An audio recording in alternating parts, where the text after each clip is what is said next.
యూజువల్గానే అట్లా క్లోజ్డ్ రూమ్స్లో అట్లా పెట్టినప్పుడు breathing issues, asthma triggered by cough and then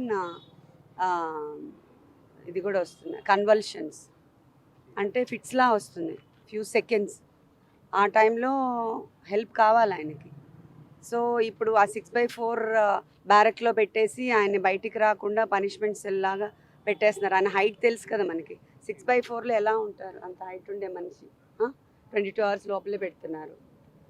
మనం పిటిషన్ వేసాము, మనకి ఫ్రీగా తిరగాలి ఆయన, ఇవన్నీ ప్రాబ్లమ్స్ ఉన్నాయి కాబట్టి అసిస్ట్ చేయాలి ఒకళ్ళు. మన వాళ్ళని చాలామంది లోపల ఉన్నారు కదా, ఎవరైనా దగ్గర పెట్టండి, కొంచెం ఫ్రీగా ఉండే రూమ్లో పెట్టండి, మినిమం రిక్వైర్మెంట్స్ ఇవ్వండి, మనిషికి కావాల్సిందని అడుగుతున్నారు. అది ఇవ్వాలి కంపల్సరీగా వాళ్ళు. సెక్యూరిటీ ఇష్యూస్ వల్లే ఆయనకి సెక్యూరిటీ ఇష్యూస్ అంటే సెక్యూరిటీ ఇష్యూస్ అని పనిష్మెంట్ సెల్ వేసేస్తారా? సాలిటరీ కన్ఫైన్మెంట్ చేయకూడదు కదా. సెక్యూరిటీ ఇష్యూస్ అన్నప్పుడు ఇది కూడా పనిష్మెంటే కదండి.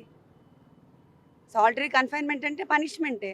ఆయన్ని అదేమంటారు, మెంటల్గా లో చేస్తున్నారు, డిప్రెషన్ మోడ్కి తీసుకెళ్ళాలని ట్రై చేస్తున్నారు. మరి ఇంకా ఉన్నారు కదా ఈ కేసులో అరెస్ట్ అయిన వాళ్ళు, మన వాళ్ళు చాలామంది ఉన్నారు. అందరినీ కలిపి ఒక చోట వేయమని మేము అడుగుతున్నాం. అది కావాలి మనకి. ఇప్పుడు పాలిటీషియన్ అంటే 10 మందితో తిరిగి అలా 10 మందితో మాట్లాడి వాళ్ళ రిక్వెస్ట్ని తీసుకొని సర్వీస్ మోడ్లో ఉన్న ఆయన్ని ఆ సాలిటరీ కన్ఫైన్మెంట్ అని ఆయన హైట్కి 6/4 రూమ్లో పెట్టేసి 2 వీక్స్ అయిపోయింది ఆల్రెడీ. మనం ఎన్ని పిటిషన్స్ పెట్టినా అసలు వాళ్ళు they are not taking it.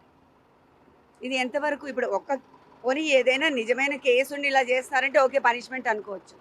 ఇప్పుడు సార్ చెప్పినట్టు అసలు ఏదీ లేదు, ఒక్క కేసు కూడా సంబంధమే లేదు. ఎఫ్ఐఆర్ ఎవరు చిన్నపిల్లలకి ఇచ్చినా అర్థమవుతుంది.